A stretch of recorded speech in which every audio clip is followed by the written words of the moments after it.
Boa noite, meus caros amigos. Estão me ouvindo? Boa noite. Boa noite. É que eu tô controlando aqui Boa noite a que todos. está sendo gravado e aí eu tô aqui. Ok. Muito boa noite, meus caros irmãos, a todos vocês. A Rocha, seja bem-vindo, Rocha. A cada um de vocês, gratidão pelas nossas grandes jornadas pelos caminhos da vida. Agradecemos aos benfeitores espirituais que sempre está conosco a cada instante das nossas jornadas pelos caminhos da vida terrestre.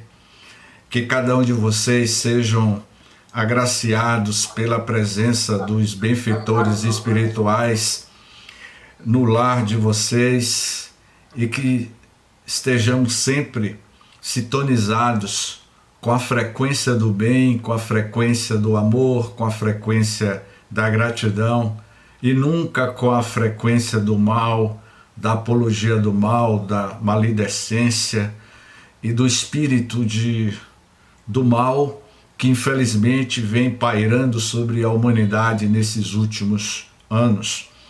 E que sejamos as grandes diferenças nessa frequência que é estabelecido por todos nós. Então nós somos essas grandes frequências que pode ser a grande diferença do mundo, não é? Pois bem, meus irmãos, nos dois últimos estudos fizemos comentários da comunicação de Dr. Berry e do espírito Lavater, não é? E agora nós vamos comentar as considerações de Allan Kardec sobre as duas comunicações do espírito Dr. Berry e de Dominique François Jean Aragua. Então Kardec ele vai agora fazer uma análise da atual situação da humanidade ao seu tempo. Os tempos, as grandes mudanças que estavam ocorrendo no século XIX e que parece que hoje, em pleno século XXI, temos percebido que durante esses últimos 160 anos, 163 anos, não mudou muitas coisas, não é? Então, ele inicia no item 10 do capítulo 18, dizendo o seguinte: do que precede, resulta que, em consequência do movimento de translação que executam no espaço, os corpos celestes exercem uns sobre os outros maior ou menor influência, conforme a proximidade em que se acham entre si e as suas respectivas posições, que essa influência pode acarretar uma perturbação momentânea aos seus elementos constitutivos e modificar as condições de vitalidade dos seus habitantes, que a regularidade dos movimentos determina a volta, que vai determinar a volta periódica das mesmas causas e dos mesmos efeitos, que se demasiado curta é a duração de certos períodos para que os homens os apreciem. Outros vêm passar gerações e raças que eles não se apercebem e às quais se afigura normal o estado de coisas que observam. Ora, aqui ele está dizendo que provavelmente nós vamos repetir os velhos padrões do passado, não é? Ele vai dizer que periodicamente as causas que aconteceram na Terra continuará ocorrendo, só que agora está notório e público para todos nós o que vinha acontecendo com o clima da Terra. Há umas 2 semanas atrás, a ONU soltou uma nota falando sobre o clima da Terra. Nós estamos entrando na zona vermelha, não estamos mais no sinal de alerta verde e amarelo. Nós entramos agora no sinal vermelho, perigo total, e isso está acontecendo com a humanidade. O efeito estufa é uma consequência das nossas ações em relação à questão do meio ambiente. Então, se nós estamos tendo mudanças climáticas na Terra, é evidente que o nosso corpo vai reagir a essas mudanças climáticas.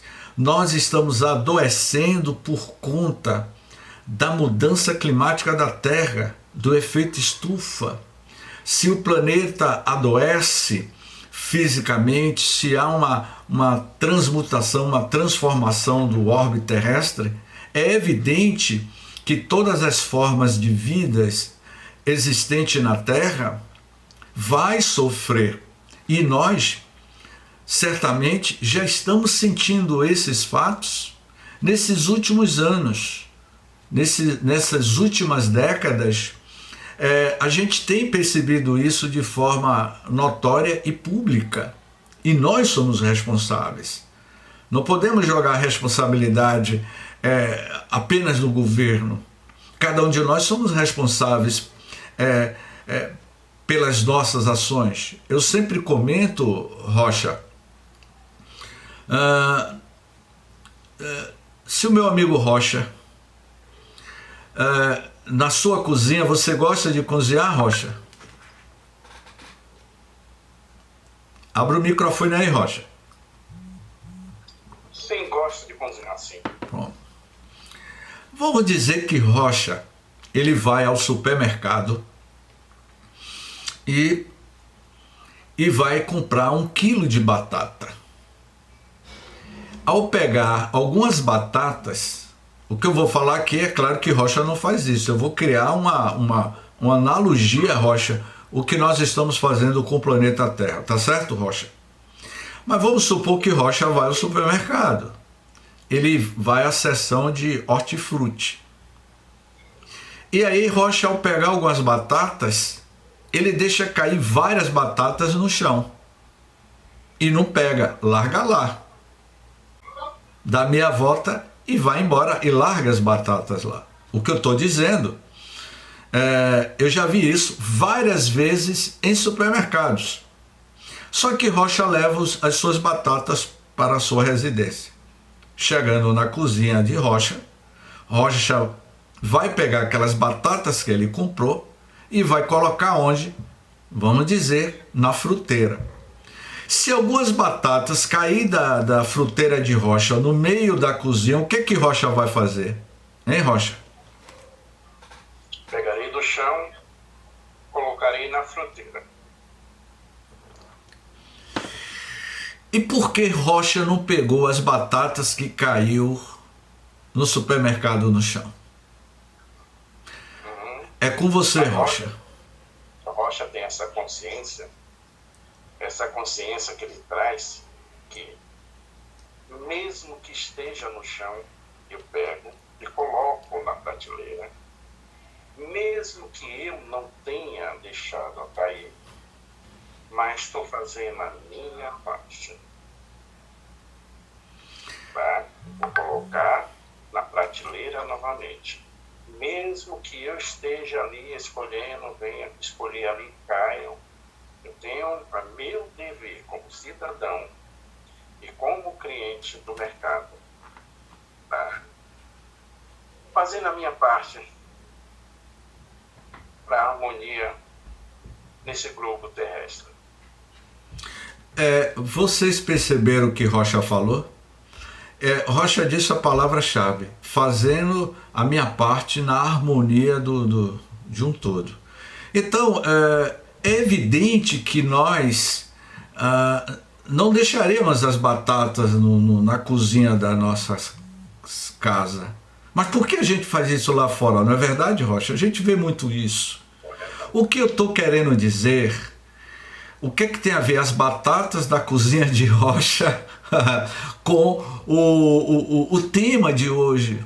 Kardec, Rocha, está dizendo aqui o seguinte: olha, o problema da humanidade é humano, é a forma como nós estamos lidando, administrando a situação do planeta. Essa situação está aí por conta das nossas ações.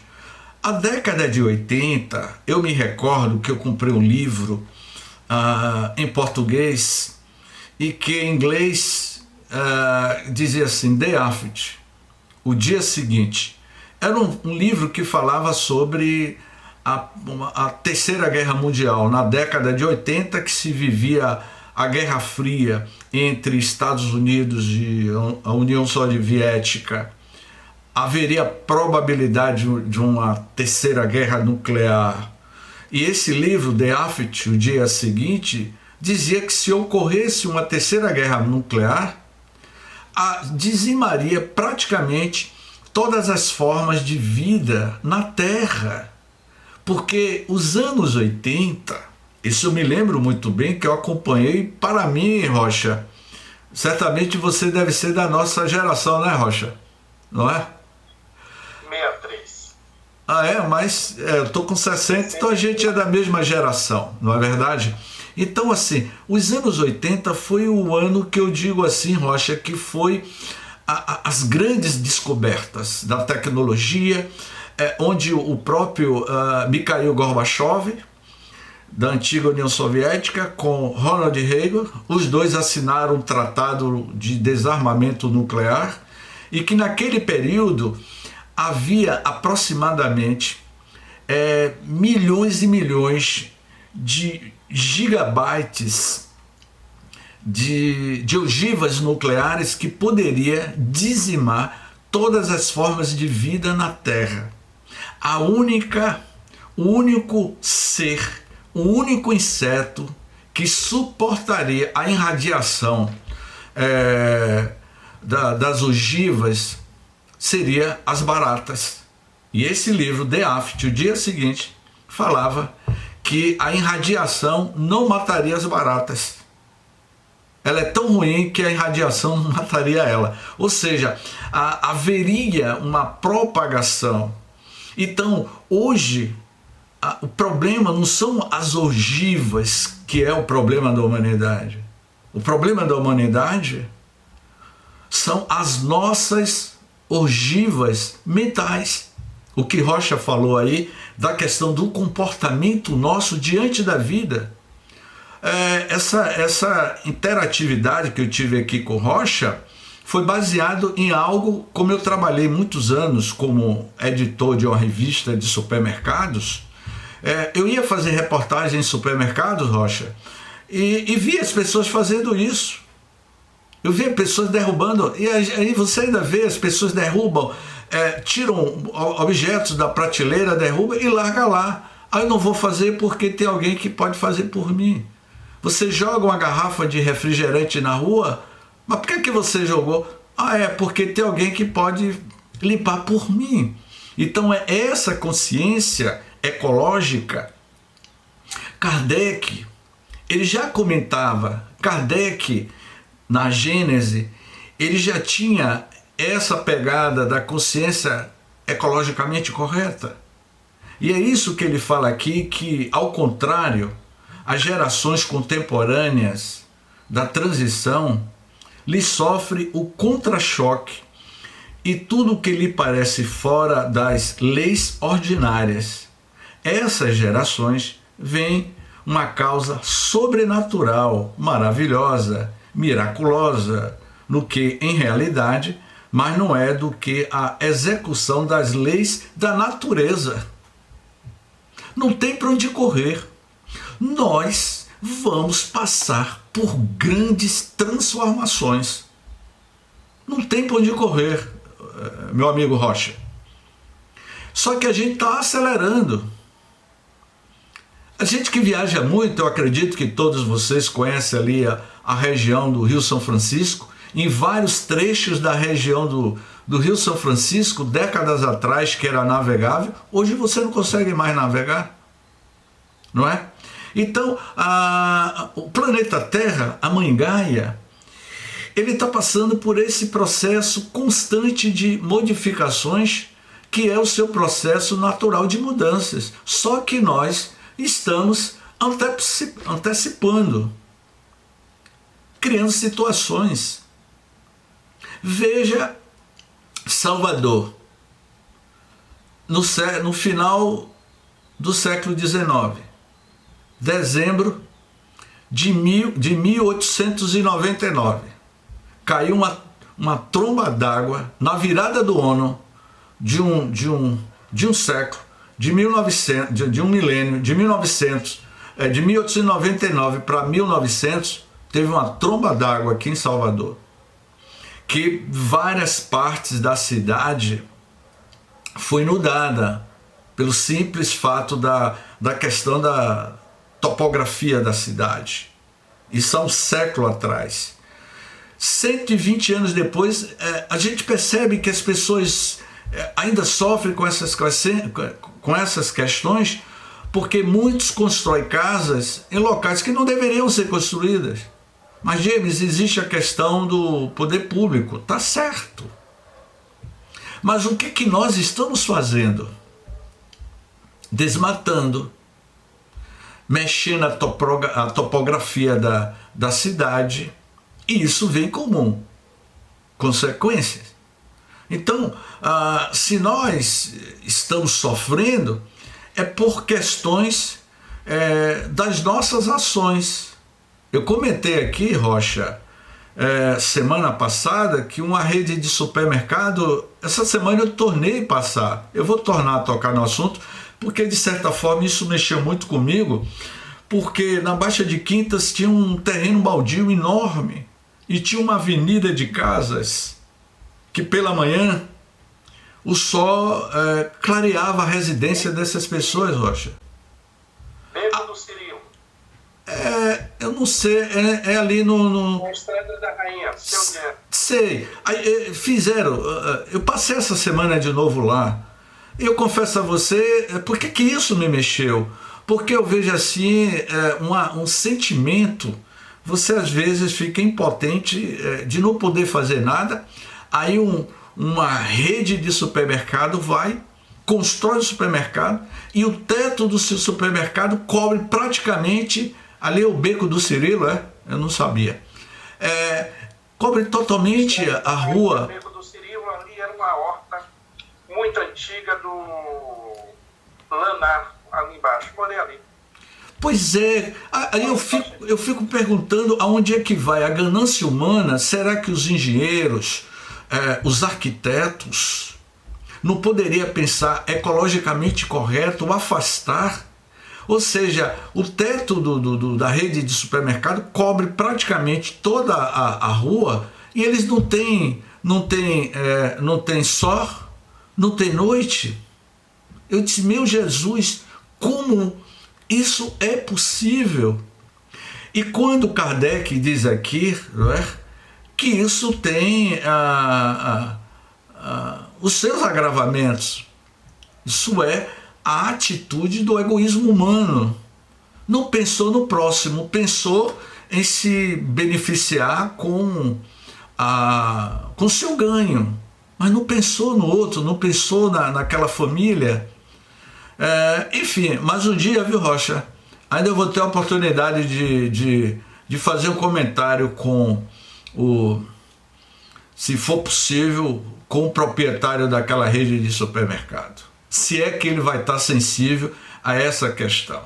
Então, quando Kardec diz assim, se pelo encadeamento e a solidariedade das causas e dos efeitos, os períodos de renovação moral da humanidade coincidem, como tudo leva a crer, com as revoluções físicas do globo, podem os referidos períodos ser acompanhados ou precedidos de fenômenos naturais insólitos para os que com eles não se acham familiarizados, de meteoros que parecem estranhos, de recrudescências, intensificações desusadas dos flagelos destruidores, que não são nem causa nem presságios sobrenaturais, mas uma consequência do movimento geral que se opera no mundo físico e no mundo moral. Eu acho que esse texto aqui está claro com essa ilustração do supermercado que eu falei. Por uma questão ética, não vamos falar o nome do supermercado, porque esse estudo está sendo gravado, não é? Mas assim, quando ele fala na renovação moral da humanidade, coincide com tudo que leva a crer nas revoluções físicas. Ou seja, o planeta Terra, ela vai se modificando fisicamente na medida que os seus moradores vão se modificando moralmente e espiritualmente. Por isso que nós estamos agora nos primeiros segundos desse mundo em regeneração, e esses segundos do mundo em regeneração perpassa por esses grandes problemas e que nós estamos enfrentando, e que a gente precisa rever a nossa postura, a nossa forma de lidar com essas situações, não é? Então, ele diz assim, Kardec, anunciado a época de renovação que se havia de abrir sobre a humanidade e determinar o fim do velho mundo, a Jesus, pois, foi lícito dizer que ela se assinalaria por fenômenos extraordinários, tremores de terra, flagelos diversos, sinais no céu, que mais não são do que meteoros, sem a prorrogação das leis naturais. Ano passado, a gente viu que no Vale do Jiquiriçá, a terra tremeu. Na Avenida Paralela, houve sinais de abalo sísmico. Houve comentários que em várias partes de Salvador as pessoas sentiram o abalo sísmico que aconteceu lá no Vale do Jiquiriçá, a mais de 200 quilômetros de Salvador. A gente tem acompanhado de que tem um asteroide, e que esse asteroide está vindo em direção ao nosso sistema solar. Ele vai passar alguns milhões de anos de distância da Terra, mas se ele se deslocar desses milhões de quilômetros de distância, ele se deslocar 1 centímetro, isso pode modificar o campo gravitacional da Terra e trazer grandes consequências. Então, a gente percebe que sempre através de um grande cataclismo vem a renovação moral. Como vocês vão ver mais adiante, a descrição que Kardec dá sobre a epidemia da malária nas Ilhas Maurícios, e que eu acho que é esse lugar que Clara está, agora que eu descobri, viu, Rocha, que as Ilhas Maurício é um lugar lindo. Eu acho que onde Clara está com esse coqueirão é lá na Ilha Maurícios, que é uma ilha que fica a 900 quilômetros do continente africano. Eu acho que Clara está lá nas Ilhas Maurício com essa beleza de paisagem. Então, as grandes mudanças vêm seguidas dessa mudança moral, e nós estamos vivendo esse momento estelar, esse momento de grandes mudanças, conforme ele diz assim, anunciando a época de renovação que se havia de abrir para a humanidade e determinar o fim do velho mundo. A Jesus, pois, foi lícito dizer que ela se assinalaria por fenômenos extraordinários, tremores de terra, flagelos diversos, sinais no céu, que mais não são do que meteoros. Não é? Eu já li aqui. O vulgo, porém, ignorante, viu nessas palavras a predição de fatos miraculosos que ocorreu em 1866 a 1868. O que ocorreu nessa época? Nota de rodapé de Kardec. A terrível epidemia da malária, que em 1868 a 66 a 68, dizimou a população da ilha Maurício. Teve a precedê-la tão extraordinária e tão abundante chuva de estrelas cadentes em novembro de 1866, que aterrorizou os habitantes daquela ilha. A partir desse momento, a doença, que reinava desde alguns meses de forma muito benigna, se transformou em verdadeiro flagelo devastador.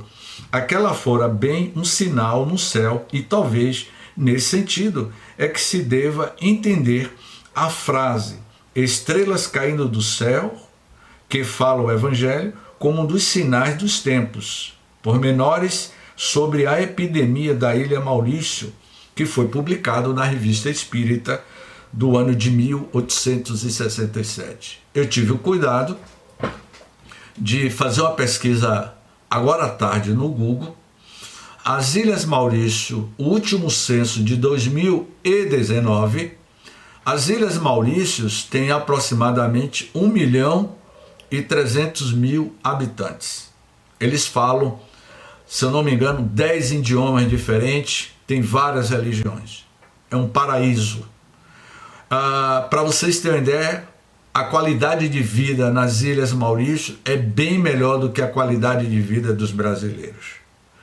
E naquela época, se hoje tem 1.300.000 habitantes, que ele foi uma colônia holandesa, Maurício, porque Maurício de Nassau, que era um príncipe holandês, ao vir ao Brasil, ele descobre as Ilhas Maurício e vai batizar o seu nome de Ilhas Maurício por conta de Maurício de Nassau.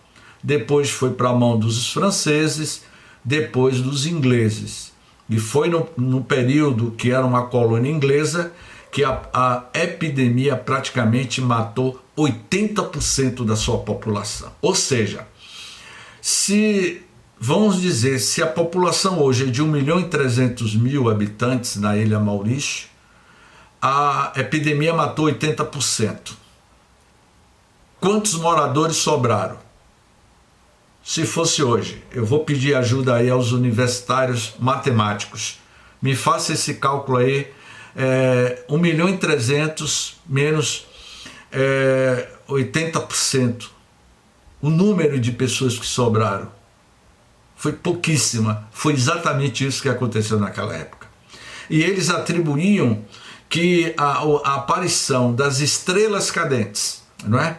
Dos asteroides que cortavam a Terra, era provavelmente que estava trazendo essas grandes... Nesses últimos 5 anos, vocês prestaram atenção o que vinha ocorrendo na sociedade como um todo?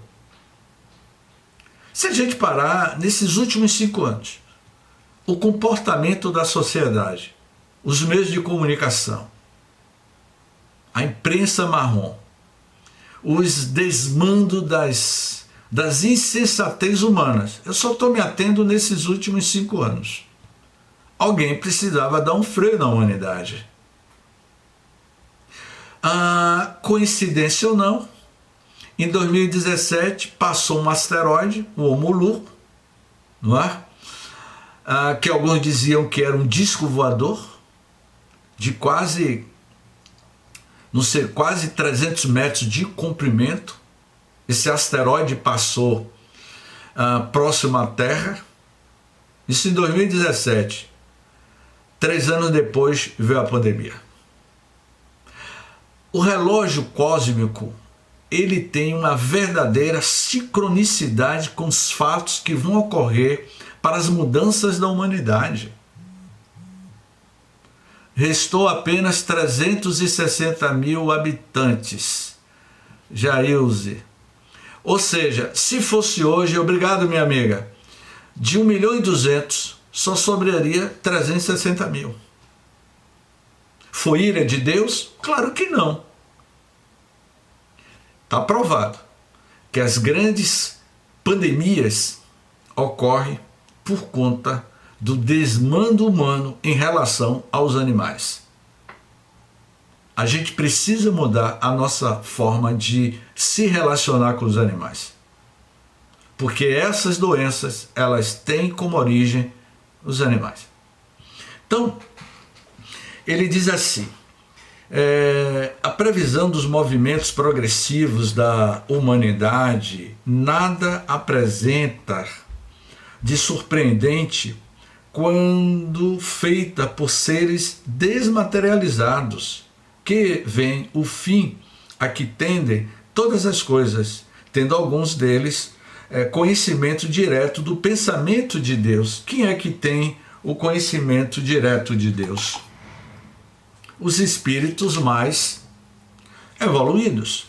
Pelos movimentos parciais, esses seres veem em que época poderá operar-se um movimento geral, do mesmo modo que o homem pode calcular de antemão o tempo que uma árvore levará para dar frutos, do mesmo modo que os astrônomos calculam a época de um fenômeno astronômico, pelo tempo que em astro gasta para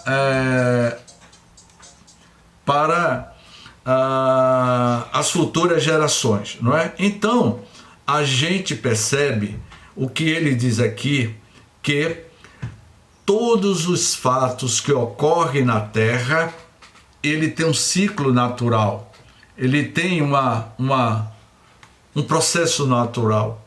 Eu já falei dos ciclos, não é?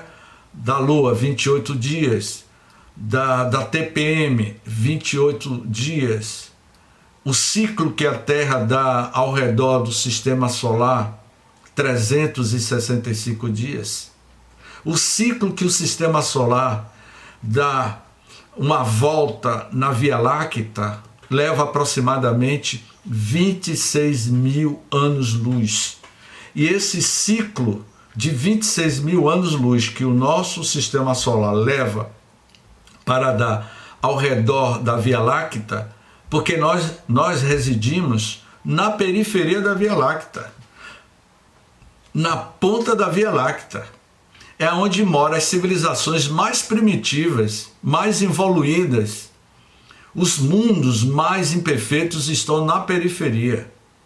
Os mais avançados moram no coração da Via Láctea. As civilizações, os países mais avançados, mais civilizados, países, entendam-se, os mundos mais evoluídos, estão no centro da galáxia, onde há uma maior concentração.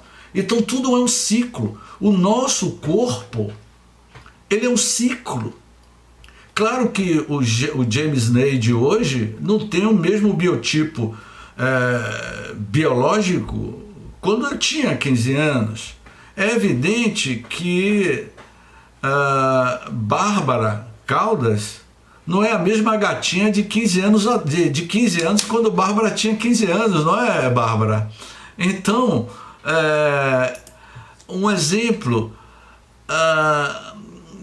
vamos dizer assim que, eu estou vendo aqui a Eliane, não é? Eliane Leite, a fisionomia de Eliane não é a mesma performance que Eliane tinha quando tinha 15 anos de idade. Então a gente está constantemente passando por ciclos, por mudança. Até ontem eu tinha uma forma, hoje eu já tenho outra. Nessas últimas 24 horas nós envelhecemos. As nossas células estão constantemente em um ciclo de mudanças, de renovação.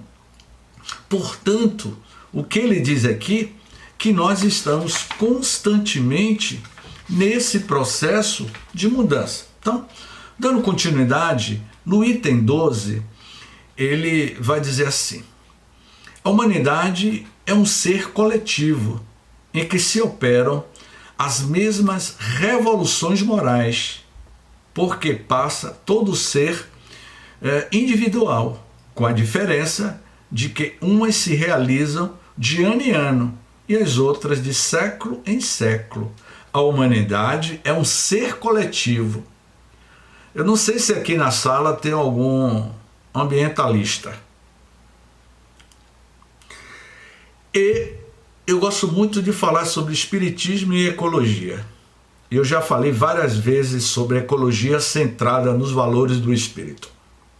Fritz Joseph Capra, eu cito muito ele.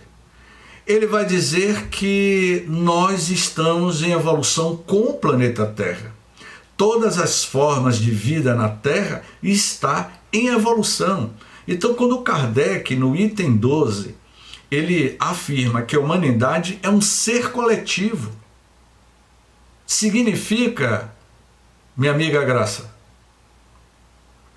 você mora em apartamento, né, Graça? Sim. Significa que no apartamento de Graça, se aparecer alguma barata, tem alguma barata no seu apartamento, Graça? Não, Deus que me livre de barata. Eu não entendi, meus amigos, porque que Graça deu risada. E ainda disse, graças a Deus que não tem barata na casa dela. Mas quando, Graça, eu só vou falar para você ouvir, ninguém vai ouvir mais, Graça. Se a humanidade é um ser coletivo em que se opera as mesmas revoluções morais, porque passa todo ser individual, com a diferença de que um se realiza de ano em ano e de outros de século em século.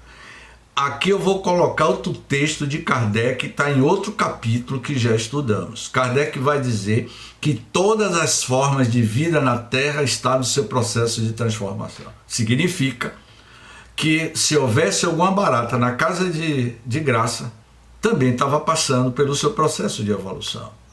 Vamos dizer que na casa de Clara tem alguma barata.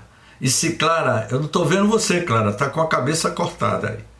Então, se aparecer uma barata na nossa casa, a gente vai dizer assim, barata, irmã, você está em evolução em que eu me encontro.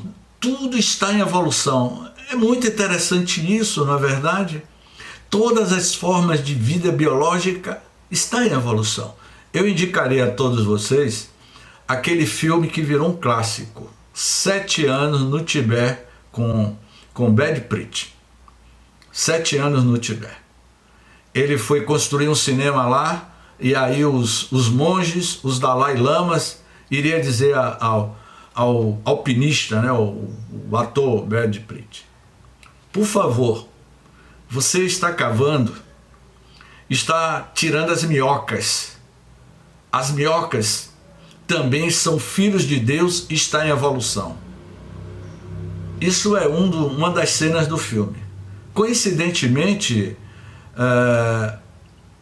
Celi, eu tenho algumas plantas aquáticas aqui na minha cozinha,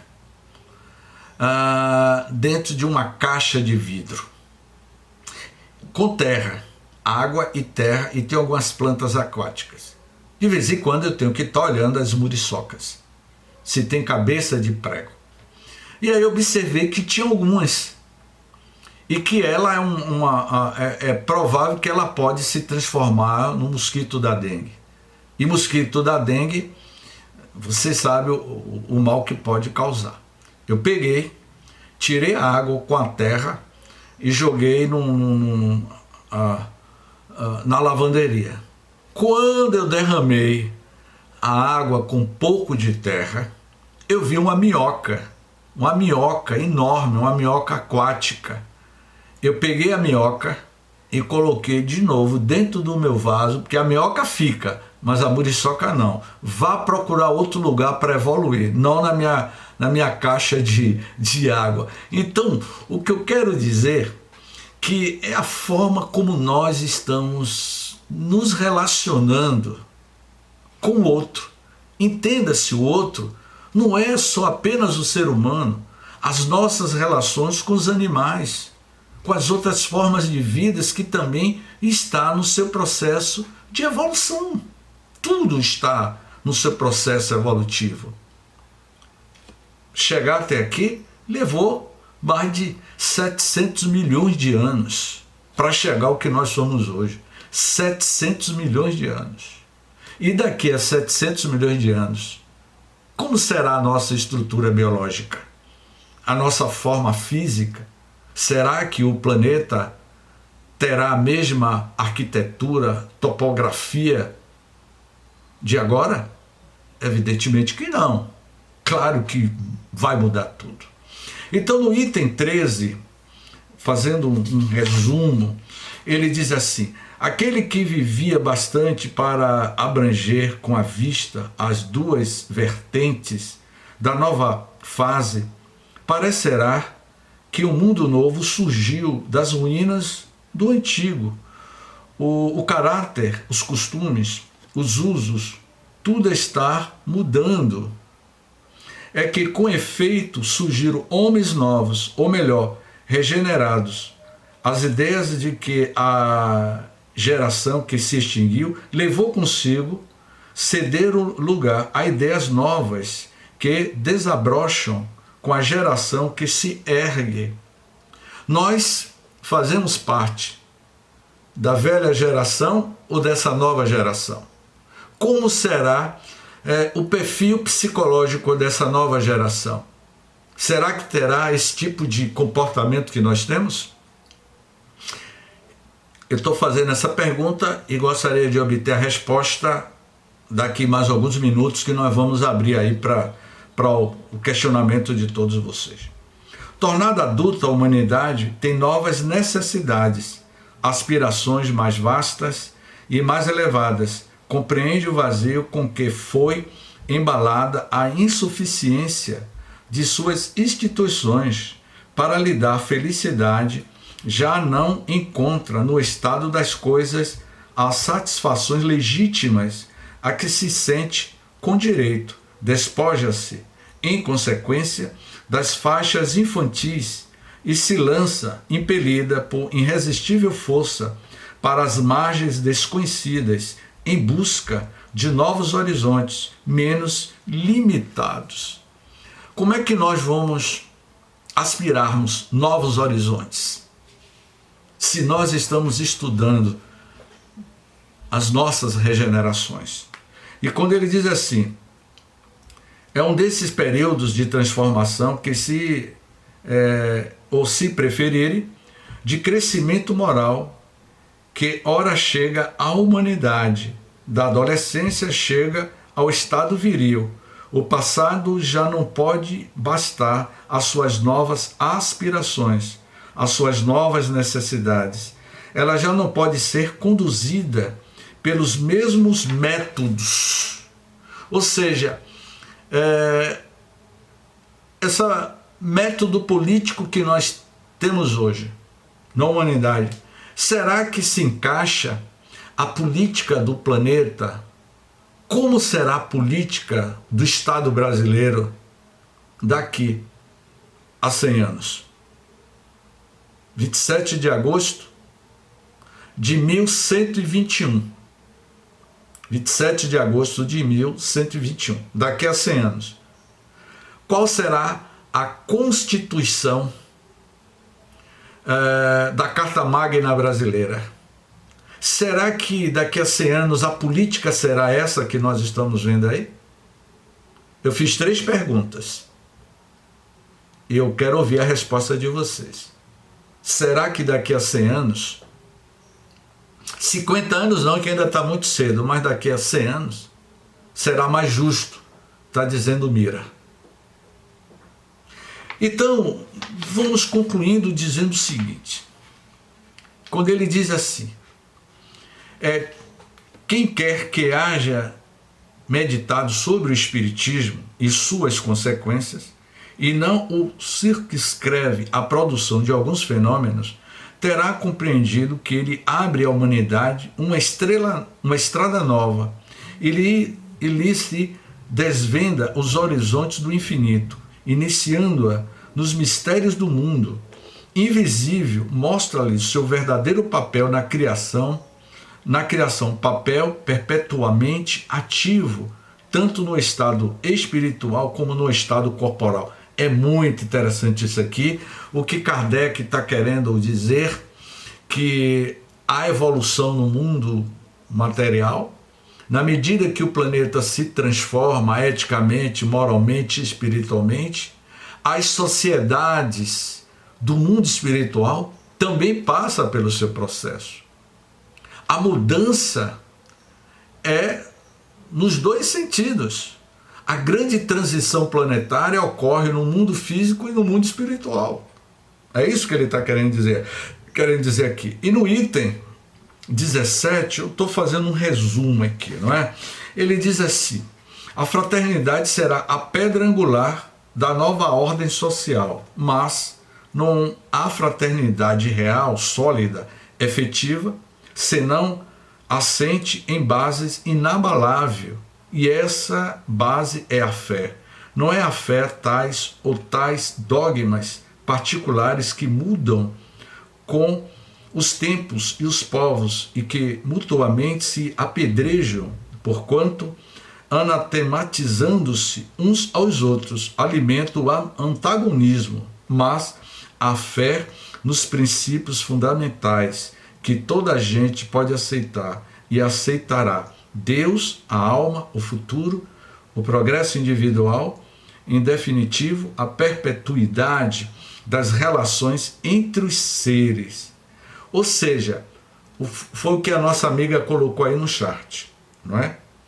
Como será o futuro da humanidade? Será baseado na fraternidade plena, que é a pedra angular dessa nova ordem social. Portanto, essas são as nossas considerações, e eu concluo apenas comentando aqui, fazendo uma síntese do item 18 e 19, quando ele diz assim: o progresso intelectual realizado até o presente, nas mais largas proporções, constitui um grande passo e marca uma primeira fase no avanço geral da humanidade. Impotente, porém, ele é para regenerá-la. Enquanto o orgulho, o egoísmo o dominarem, o homem se servirá da sua inteligência e dos seus conhecimentos para satisfazer as suas paixões e aos seus interesses pessoais, razão porque os aplica em aperfeiçoar os meios de prejudicar os seus semelhantes e de os destruir. Ponto final. Então, Rocha, voltando para você, Rocha, eu comecei a live dialogando com Rocha, falando da história das batatas. E aqui, Rocha, nesse item 18, quando ele diz que o problema da humanidade é o orgulho e o egoísmo, o domínio, o homem servirá da sua inteligência e de seus conhecimentos para satisfazer as suas paixões e aos seus interesses pessoais, razão porque os aplica em aperfeiçoar, razão porque os políticos, muita gente, não só o universo político, aplica em aperfeiçoar os seus meios de prejudicar os seus semelhantes e de os destruir. Foi o que Rocha interagiu conosco sobre a história da batata e sobre o supermercado. Eu abro para a participação de vocês em cima desses comentários de Kardec. Está franqueada a palavra. Sobre a administração. Oi? Eu queria colocar sobre a administração do bem comum, que é um sonho, né? Mas que é um sonho, mas que, segundo está colocado e a gente pensa na evolução, é assim, o bem comum. Então, que os administradores públicos sejam pessoas que as pessoas serão assim, terão uma visão mais ampla, não terão tanto medo de ficarem espoliadas, não terão tanto medo de umas das outras. Então aí não haverá essa necessidade de erguer muros construídos com dinheiro. As pessoas poderão ser mais abertas. E como haverá uma justiça social maior, ou seja, não haverá uma pessoa que ganhe R$300 por mês e outra que ganhe R$300 mil por mês. Não haverá isso. A gente verá que precisa ser uma coisa que dê uma condição de vida melhor para todo mundo. Então, diante disso, com esse bem-estar social maior, com essa divisão mais justa, essa multiplicação mais justa, então eu penso que será um mundo bem administrado, com pessoas mais benévolas, que inclusive se sentirão honradas de estarem administrando. Né? Não é porque ela está achando que ela tem um poder, que ela é maior, melhor, mais importante, não.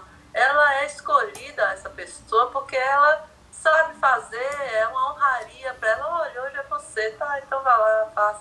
Eu tenho esse grande sonho, eu espero que aconteça mesmo. Não vai acontecer, eu digo. O que Mira está colocando, eu diria assim, Mira, são as nossas aspirações.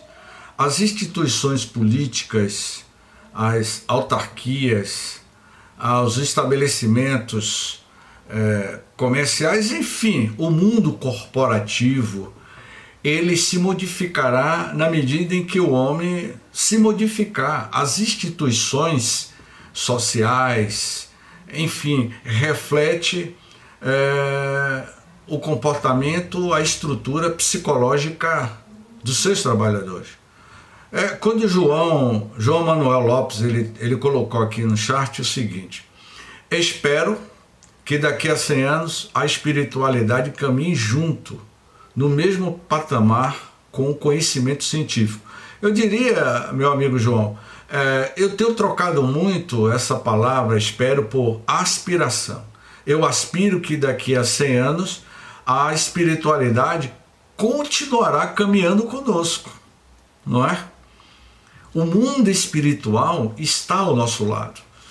Eu me lembro que eu fiz esse comentário, João Emanuel, de um querido amigo nosso que desencarnou em 1992, foi um grande companheiro amigo espírita, e 10 anos depois da sua desencarnação, um médium vidente descreveu um jovem, um espírito de um jovem me acompanhando em uma palestra no interior da Bahia, na cidade de Irecê. E eu iria saber que esse espírito se tratava de José Almeida, que foi um grande amigo nosso. 10 anos depois, ele ainda continuava me acompanhando.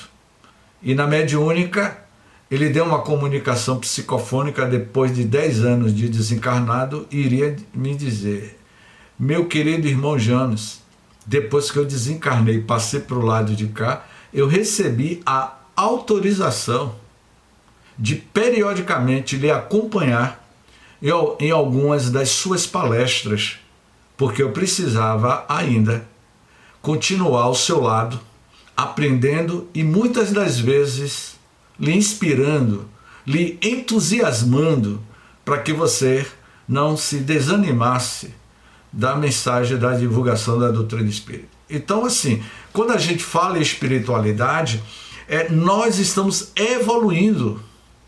O mundo espiritual está no seu processo cíclico, sim, de evolução, porque nós somos espíritos em humanidades. Se daqui a 100 anos estaremos encarnados ou desencarnados, não sabemos. Mas o importante é que nós estamos colaborando para a construção desse futuro que Mira colocou. A sociedade, as autarquias, as empresas privadas no século XXII certamente será completamente diferente do que é esta sociedade atual. Eu acho que esse livro é do tempo de Rocha, né, Rocha? O livro Arthur Clarke, Um Dia no Século XXI, não é? Tem livros de Arthur Clarke que descreve a sociedade do século XXI. Tem livros que descreve o futuro da humanidade na década de 30, o livro Admirável Mundo Novo, que descreve a tecnologia do século XXI na década de 30. Era um livro de ficção, hoje é realidade. Então, o Michio Kaku, um físico japonês, visão de futuros, ele está descrevendo como será o futuro da humanidade daqui a 100 anos. Daqui a 100 anos, nós teremos uma participação muito ativa da tecnologia.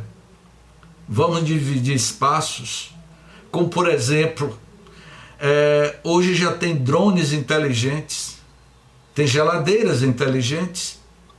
Se você está com a geladeira vazia na tua casa, você aperta um botão, se está faltando leite, está faltando alguns mantimentos dentro da sua geladeira, como por exemplo, se está faltando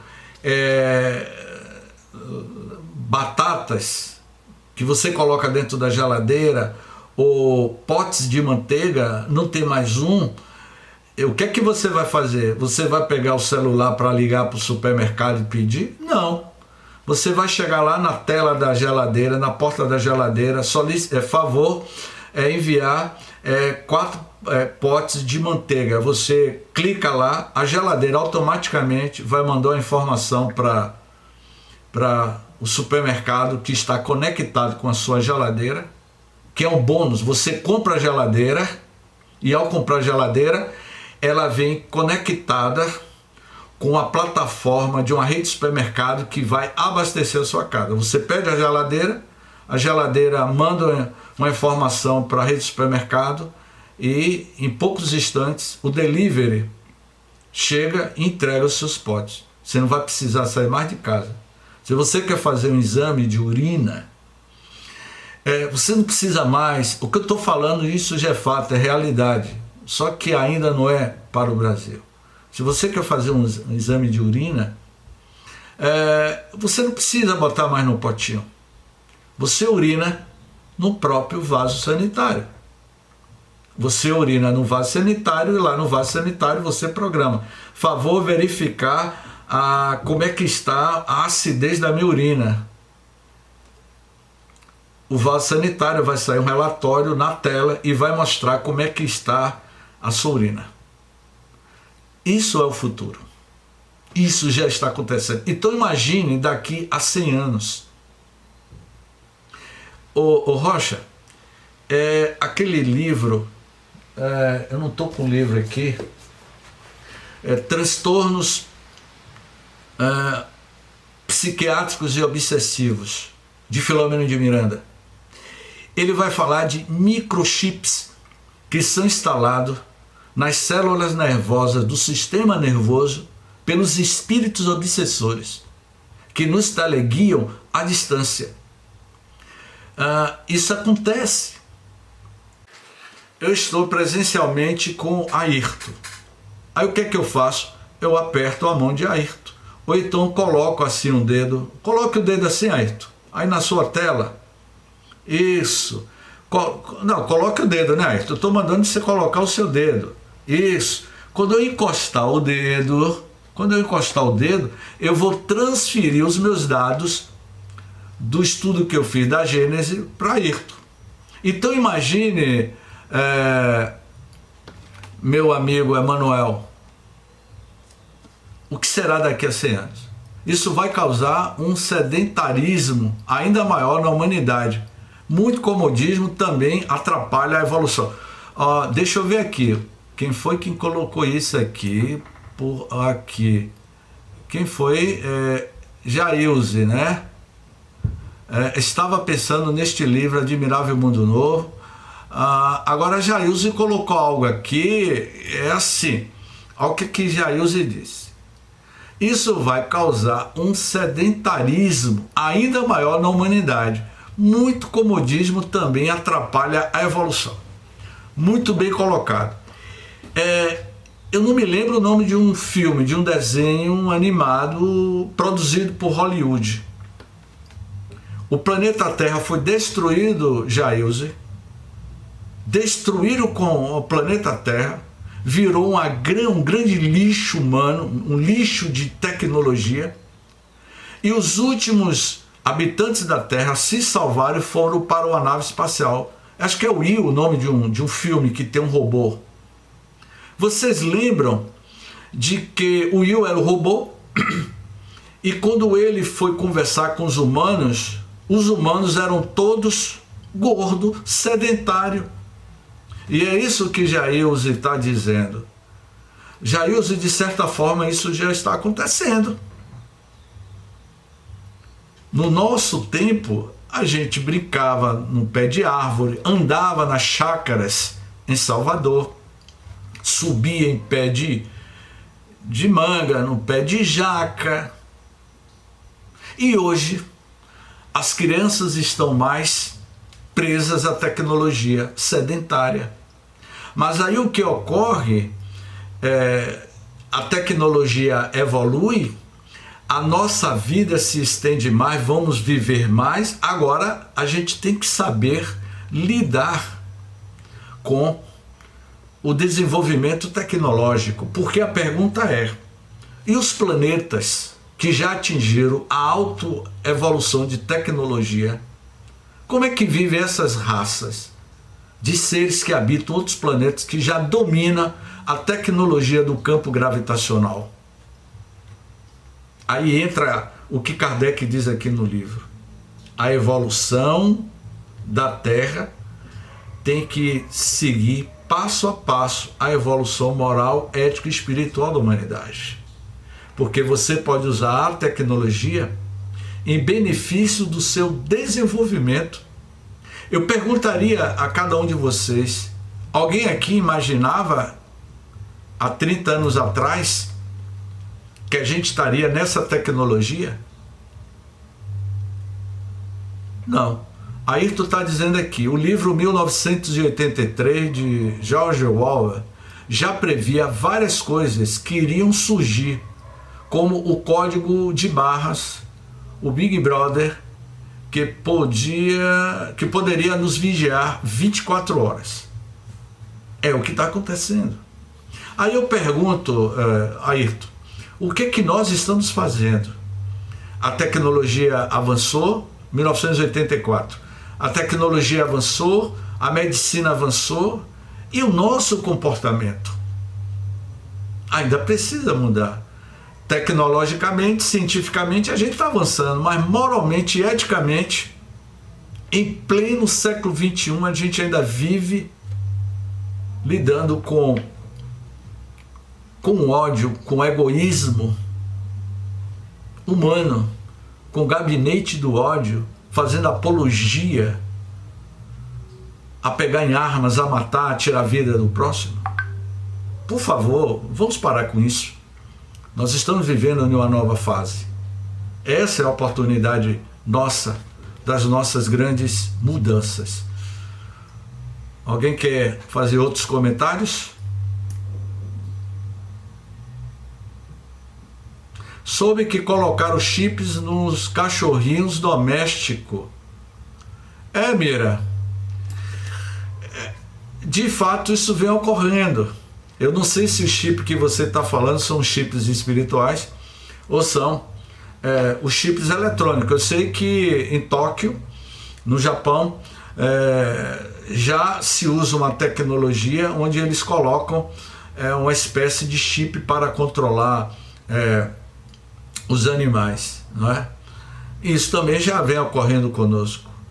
Eu vou repetir, o livro Transtornos Psiquiátricos e Obsessivos, Filomeno, dialogando com Dr. Juliano Mireira, ele vai dizer que existe espécie de microchips que são instalados nas nossas sinapses, e que nós somos controlados à distância por espíritos que usam a tecnologia do mundo espiritual para nos obsediar. Aí eu perguntaria, será que nós não estamos chipados? A desobsessão, a retirada de determinados microchips que são instalados nos nossos neurotransmissores é muito delicado. E os espíritos vêm falando sobre isso. Então, o que nós estamos considerando é que a gente deve repensar de agora em diante como é que eu estou me conduzindo para esse mundo em transição. O mundo será amanhã o que eu estou fazendo hoje da minha própria existência. Será que eu tenho autoconsciência do que eu estou construindo para o futuro da humanidade? Porque amanhã você retornará. Você retornará. Mas em que circunstâncias? Já pararam para pensar? Deixo aberto aí para que vocês participem. Então, só nos resta agradecer a todos vocês. Na próxima semana vamos continuar estudando o item 20 e provavelmente, aliás, vamos terminar esse estudo no dia 17 de setembro. Estamos terminando os últimos capítulos e itens desse estudo da Gênese, que já vem se desenrolando há 2 anos e 6 meses. E a partir do dia 17 de setembro em diante, iniciaremos com a nova turma, estudando a Gênese segundo o Espiritismo, a natureza da revelação espírita. Vamos estudar a existência de Deus, da natureza divina, a providência, a visão de Deus. Vamos estudar o bem e o mal, o instinto e a inteligência, o que é o instinto, o que é a inteligência, destruição dos seres vivos uns pelos outros, destruição dos seres vivos uns pelos outros, não é? O surgimento das pandemias em consequência da matança desenfreada dos animais. Eu vou fazer um apelo aqui. Eu sei que aqui na sala deve ter vegetarianos e também deve ter ainda companheiros que comem carne. Eu não tenho nada contra quem come carne. Mas eu não sei se aqui na sala tem algum fazendeiro. Eu acho que eu já falei de Ayrton, que Ayrton tem cara de fazendeiro, ou foi Aldo? Não, foi Aldo que eu disse que Aldo tem cara de fazendeiro. Aldo não é Ayrton, tem cara de fazendeiro. Mas o Brasil, Ayrton, tem 230 milhões de cabeças de gado. É um boi para cada habitante do Brasil. Daqui a 100 anos, não pense vocês que a natureza nossa em relação aos animais será as mesmas. Vai ser diferente. O instinto, a inteligência, a destruição dos seres vivos uns pelos outros, o papel da ciência na Gênese, antigos e modernos sistemas do mundo, uranografia geral, o espaço e o tempo. Vamos voltar a falar da relatividade, a matéria, as leis e as forças, a criação primária, a criação universal. Quem criou o universo? Deus. Mas como é que foi que Deus criou o universo? Antes de Deus, se Deus criou o universo, e quem criou Deus? Quem nasceu primeiro? O ovo ou a galinha? Quem surgiu primeiro? Deus, está lá, primeira pergunta do Livro dos Espíritos. Que é Deus? Deus é a inteligência suprema, a causa primeira ou primária de todas as coisas. Está certo. A resposta